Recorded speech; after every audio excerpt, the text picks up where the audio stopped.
जैसे कि पानी गिरा, आपका मकान ठीक ठाक था, अंदर नहीं आ पाया, लेकिन कहीं पर कोई दीवार क्रैक्स है, डैमेज है, फिर धीरे धीरे रिस रिस करके आपने बिस्तर तो साफ सुथरी जगह पर सूखे सूखे में बिछाए थे, लेकिन सुबह उठ के देखे गीले गीले कैसे हो गए, गीले गीले कैसे हो गए। सब तरफ देखा, अरे भैया इस दीवार से पानी रिस रहा है, ये जो रिसाव हो रहा है ये क्या कहलाता है? हाँ, आश्रव हो रहा है। अब क्या करूं भैया, कुछ घोल वोल लगाओ इसमें। तो जो आपने बंद किया उस संबर कहलाता है। तो वह 3 प्रकार का योग ही आश्रव है। कर्मों के आने के द्वार को आश्रव कहते हैं। अर्थात मन वचन काय की चेष्टा से, मन वचन काय के परिस्पंदन से जो स्थिति बनी वही योग की प्रवृत्ति आश्रव मानी गई है। अब अगला देखो, अगला सूत्र कौन सा है? शुभः पुण्यस्य शुभः पापस्य शुभः पुण्यस्य शुभः पापस्य। इसका अर्थ है शुभ योग पुण्य का और अशुभ योग पाप का आश्रय है। शुभ योग पुण्य का और अशुभ, ई की मात्रा इसमें अतिरिक्त दिख गई हमको, अशुभ योग होना चाहिए। शुभ योग पुण्य का और अशुभ योग पाप का आश्रय है। अब जो हमने प्रवृत्ति की है मन वचन काय की, देखो मन वचन काय की प्रवृत्ति में शरीर की प्रवृत्ति कम होती है, वचन की प्रवृत्ति ज्यादा हो सकती है, और जितनी वचन की प्रवृत्ति होती है उससे ज्यादा मन की प्रवृत्ति हो सकती है कि मन के विचार चलते ही रहते हैं। एक प्रकार से हम चाहें तो अपने शरीर पर नहीं, हम उठेंगे ही नहीं, ऐसा आप नियंत्रण कर सकते हो, और मन चाहे ना चाहे तो भी आप जिद करके, जितने भी बड़े काम होते हैं वो सब गुस्से में ही होते हैं। हाँ, जितने भी बड़े काम होते हैं सारे अपने क्रोध से होते हैं। वैसे कह दो भैया एक आसन कर लो, जमता नहीं है, एक आध उपवास कर लो, वो तो और ही नहीं जमता, और यदि गुस्सा आ गई अब हमें खाना ही नहीं। अरे भैया तुम एक आसन नहीं कर पाते थे, उपवास नहीं कर पाते थे, अब करे हमें खाना ही नहीं। नहीं नहीं अब हमें खाना ही, तुम ही खा लो। हाँ, और गुस्से में दिन भर नहीं खाया, एक आसन करके भी चेहरा मुरझाया सा दिख जाता, लेकिन गुस्से में नहीं खाने के बाद भी क्या समझ रखा तुमने? हाँ, एक भी झुर्नियां नहीं आई, कहां से ताकत आ गई? कहां से ताकत आ गई बोलो ना। देखो, तो उसने अपने मन को ऐसा मजबूत कर लिया, नहीं नहीं खाएंगे। हम अपना मन मजबूत कर लें तो कोई भी कठिनाई सहन कर सकते हैं, और मन को मजबूत ना करें तो सरसों के दाने भी सुकुमाल स्वामी को चुभ रहे थे। मन मजबूत नहीं किया, मन मजबूत नहीं किया तो सरसों के दाने भी सुकुमाल स्वामी को चुभ रहे थे। और जब मन मजबूत कर लिया तो शालिनी भी भक्षण कर रही है, क्या लेना देना ये शरीर हमारा। मन मजबूत करना, अशुभ कार्य को करने के लिए भी व्यक्ति मन को मजबूत करता है और शुभ कार्य को करने के लिए भी व्यक्ति मन को मजबूत करता। सभा में दो ही प्रकार के व्यक्ति बैठते हैं, हमको बोली लेना ही नहीं, तुम हिलाओ डुलाओ, कार्यकर्ता कहें भैया, कमेटी वाले कहें नहीं भैया देख लो थोड़ा समाज का काम है, हम तो मन बनाए बैठे हैं कि हमें लेना ही नहीं। अब मन बना के बैठ गए तो को चाहे कोई कुछ भी करे, चाहे संगीतकार कितने ही भजन सुनाए और जाके माइक भी उसको लगा दे, क्योंकि वो मन बना के आया कि लेना ही नहीं।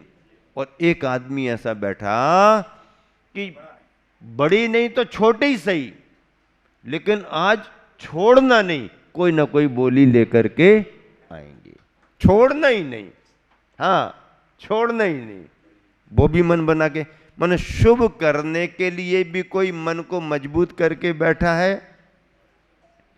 और अशुभ करने के लिए भी कोई मन को मजबूत करके बैठा।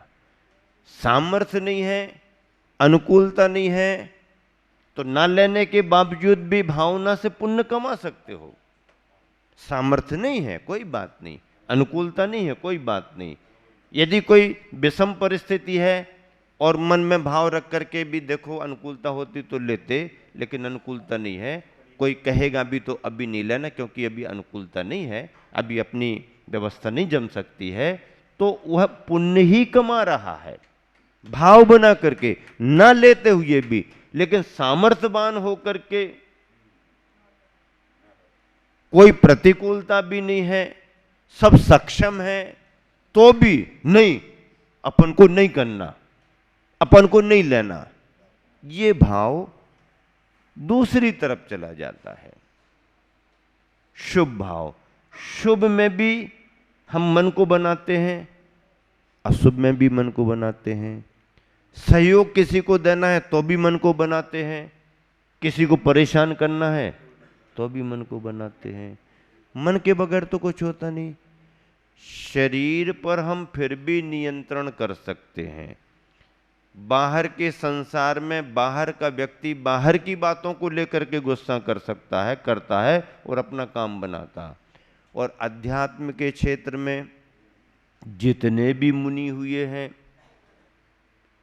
रो तो सभी रहे हैं। पहले भैया भैया झगड़ रहे थे और माता पिता कह रहे थे कि कछु करत नहीं है तो मैं ते जाओ भगो तो तुम्हें तैसे। और जब उन्हें कह दी अब हम भगा ही रहे हैं, अब दीक्षा ही ले रहे हैं, सुबह सब रोने लगे। अब बता, पहले भगा भी की कर रहे थे और जब उसने मन बना लिया कि हम जा ही रहे, अब तो हम दीक्षा ले रहे, और नहीं हम आओ बेटा, हम आओ भैया, हम आओ बेटा, हम काहे को मायाचारी कर रहे तुम। ये तो तुम मोह करने लगे कि अब जा ही रहे हैं, और जब कह रहे थे नहीं जा रहे। बूढ़े आदमी के बारे में यदि उसने निष्प्रहता नहीं दिखाई तो घर के सदस्य उसकी उपेक्षा करने लगते हैं, विज्ञान है। यदि घर में रह करके उसने उदासीनता या निष्प्रहता नहीं दिखाई तो घर के सदस्य उसकी उपेक्षा करने लगते हैं। और यदि वह बूढ़ा आदमी थोड़ा सा धर्म संयम आदि का पालन करने लगे और बीच बीच में कहने लगे हमारा मन बन रहा है कि हम घर छोड़ दें, भले नहीं छोड़ना, इतना भी कहने लगे, थोड़ा हमारा विचार हो रहा है कि अब छोड़ना है, आचार्य श्री के पास जाना, नहीं नहीं अभी नहीं जाओ, अभी नहीं जाओ, अभी नहीं जाओ। हाँ, ये तो बैठे हो तो कम से कम देखते तो रहते हो ना। एक बहुत बहुत ज्यादा भरोसेमंद एक परिवार का सदस्य तो है यहाँ पर, अवैतनिक, जिसको कोई वेतन नहीं देना पड़ता और भरोसेमंद। नौकर कह दें तो अच्छा नहीं लगेगा, लेकिन सलाह भाव तो ये है, बूढ़े आदमी से भरोसेमंद नौकर परिवार को और कोई दूसरा नहीं मिल सकता, इसलिए बूढ़े आदमी को पकड़ करके रखो। हाँ, पर बूढ़ा आदमी अपना सम्मान बनाना चाहे तो उसको कुछ विरक्ति, कुछ संयम, कुछ नियम, कुछ धर्म में अपना भाव आगे बढ़ाना पड़ेगा, और उदासीनता की चर्चा करते करते उसे कभी कभी ये भी कहना पड़ेगा, हम थोड़ी चर्चा तो कर रहे हैं, देख तो रहे हैं, यदि दीक्षा नहीं भी है तो कम से कम कोई आश्रम वगैरह के बारे में विचार कर रहे, तो फिर घर के व्यक्ति मोह करने लगते हैं, नहीं दद्दा, नहीं दद्दा, अभी नहीं, आराम से बने रहो, तुम क्या कह रहे हैं। ये फार्मूले हैं। हाँ, अपने परिवार में प्रसन्नता बनी रहे, इसके फार्मूले हैं। लोग सबका ध्यान बनाए रखें, इसके फार्मूले हैं। तो मुनिराज जो भी साधना करते करते उपसर्ग आदि सहन करते हैं, तो वह भी किसी रूप में मन को मजबूत करके क्रोध कसाय का सहारा तो नहीं लेते हैं, लेकिन अपने ऊपर क्रोध करने लगते हैं। हाँ, दूसरे पर क्रोध नहीं, जो उपसर्ग कर रहा है उस पर क्रोध नहीं करेंगे, लेकिन अपने पर कैसे करेंगे। हाँ, तूने किसी न किसी भाव में किसी का बिगाड़ किया होगा, और अब जब सहन करने का नंबर आया तो तू कमजोर हो रहा है, मैं कमजोर नहीं होने दूंगा, तेरे को डट करके बिठा लूंगा और तेरे को सहन करना ही पड़ेगा। जो ऐसा मन मजबूत करके अपने ऊपर क्रोध करके बैठते हैं, तभी कर्मों का क्षय कर पाते हैं। आचार्य समंतभद्र महाराज जी ने स्वयंभू स्तोत्र में ऋषभनाथ भगवान की स्तुति लिखते हुए कहा, भस्म सात क्रियाम निर्णय हो, निर्दय मतलब निर्दय हो करके। हाँ, दया दया दूसरों पर की जाती है, अपने पर दयालु नहीं बना जाता है। अपने लिए कठोर बना जाता है, दयालु दूसरे को बना जाता है, दूसरे को दयालु बना जाता है। अपने को मोक्ष मार्ग में अपने को तो कठोर, आचार्य को आपने देखा संघ पर कितने दयालु रहते हैं, समाज पर कितने दयालु रहते हैं, और अपने पर कुंडलपुर का संदर्भ है। 2003 का सन था, ग्रीष्मकाल आखिरी था। हम लोग यूपी से बिहार करते हुए कुंडलपुर आए थे। बहुत गर्मी पड़ती थी उस समय, आखिरी में गर्मी भी खूब झटके दे करके जाती है ना। तपा का काल चल रहा था, पूरा का पूरा पहाड़ी इलाका है, ठंड भी खूब पड़ती है, गर्मी भी खूब पड़ती है। उस समय आचार्य श्री जो पहला ज्ञान साधना केंद्र बना था, उसकी खुली छत पर रहते थे और सब तरफ से बहुत गर्म लपट आती थी। उस गर्मी के कारण बहुत से महाराज जी यहाँ वहाँ दूसरी जगह देख लिए। नीचे आम के झाड़ थे, वहाँ पर मिट्टी थी, मिट्टी दिन में गर्म रहती है, शाम होते ठंडी हो जाती है। आम के झाड़, हवा भी आती है और छाया रहने से ज़्यादा गर्म भी नहीं। बहुत से महाराज जियों ने अपने अपने पाटे वहाँ लगा लिए, आचार्य श्री अकेले बचे। अब हम लोगों को बड़ा संकोच हुआ कि आचार्य श्री अकेले छत पर, मन तो हम लोगों का भी हो, लेकिन आचार्य श्री कह देते थे, यहाँ जिसको सोना है अपना कमंडल दूर रख करके आना अपना कमंडल पास नहीं रखना गर्मी में, नहीं तो धीरे धीरे पानी निकाल के लगाते रहते हैं कोई महाराज जी। नहीं, हमारे पास किसी को रहना है, कमंडल दूर रख। आचार्य श्री अपना कमंडल दूर रखवा देते थे। हाँ, कमंडल दूर रख दो, और हमारे पास किसी को रहना, हाँ, तो कमंडल दूर रखना। अब मन तो हमारा भी हुआ, लेकिन लगा कि मामला कठिन है, तपा चल रहे हैं, कोई श्रावक भी आकर के कुछ करेगा और आचार्य श्री की नजर पड़ेगी तो ठीक नहीं। फिर हम लोग भी नीचे रहे। एक दिन हम 2-3 महाराज जियों के मन में आए, आचार्य श्री से निवेदन करें कि आचार्य श्री तपा चल रहे हैं, 2-3 दिन तो हो गए हैं, बहुत गर्मी, रात भर लपट चलती है, नींद पूरी नहीं होती है, मच्छरों का भी प्रकोप रहता है, आप नीचे चलें, पाटा आपका नीचे लगा देंगे। आचार्य श्री ने उठ करके देखा, आचार्य श्री का हो सकता मन भी हो गया हो कि अब उचित ही तो कह रहे हैं, और फिर शास्त्रों में भी तो लिखा है प्रकृति को संभाल करके रखना चाहिए, तो उठ करके देखा तो थोड़ा मन तो हुआ शाम को, लेकिन इतने सारे पाटे लगे और इतने सारे महाराज जी बैठे, तो आचार्य वापस आके अपने पाटे पर बैठ गए और कहने लगे, देखो बात तो आप लोग ठीक कह रहे हो, लेकिन एक बात समझ लो। क्या?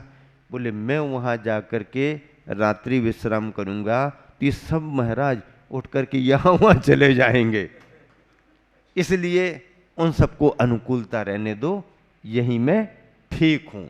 तब मुझे लगा देखो गुरुवर संघ के लिए कितने दयालु हैं और अपने लिए कितने कठोर हैं। अपने लिए कितने कठोर, गर्मी हम सहन कर लेंगे, लेकिन वहां पर उन सब ने जमा के रखा है, उनको अनुकूलता है, वहां जाकर के आचार्य का तखत पाटा लगा देंगे तो महाराज बाकी, क्योंकि कमंडल दूर रखना है। इतने दयालु। हाँ, संघ में कोई असुविधा हो जाए, किसी महाराज को अस्वस्थता हो जाए, पूरा समाचार लेंगे, ऐसा करो, ये चलाओ, वैद्य जी को दिखा दो, औषधि दे दो। लेकिन अपने लिए औषधि नहीं, वैद्य को नहीं दिखाना, जबरदस्ती यदि कोई कर दिया और कोई वैद्य सुपरिचित आ गया, थोड़ा बहुत बातचीत कर ली, दिखा दिया, अपनी साधना में हमेशा। तो शुभ करने के लिए भी संकल्पवान होना जरूरी है, अशुभ करने में भी आदमी संकल्पवान रहता है। यहाँ पर क्या कहा जा रहा? शुभ योग पुण्य का और अशुभ योग पाप का आश्रय। शुभ योग किसे कहते हैं? शुभ परिणामों से रचे हुए योग को शुभ, जैसे पंच परमेष्टियों की भक्ति करना, जीवों की रक्षा करना, दान देना आदि। अशुभ योग किसे कहते हैं? अशुभ परिणामों से रचे हुए योग को अशुभ योग कहते हैं, जैसे जीवों की हिंसा करना, झूठ बोलना आदि। पुण्य किसे कहते हैं? जो आत्मा को पवित्र करता है उसे पुण्य कहते हैं। पुण्य किसे कहते हैं? देखो बहुत बड़ी बात है, ये सर्वार सिद्धि में परिभाषा लिखी है। पुण्य की और पाप की परिभाषा सर्वार सिद्धि में लिखी हुई है। उसी परिभाषा को मैं हिंदी में आपके सामने पढ़ रहा हूं।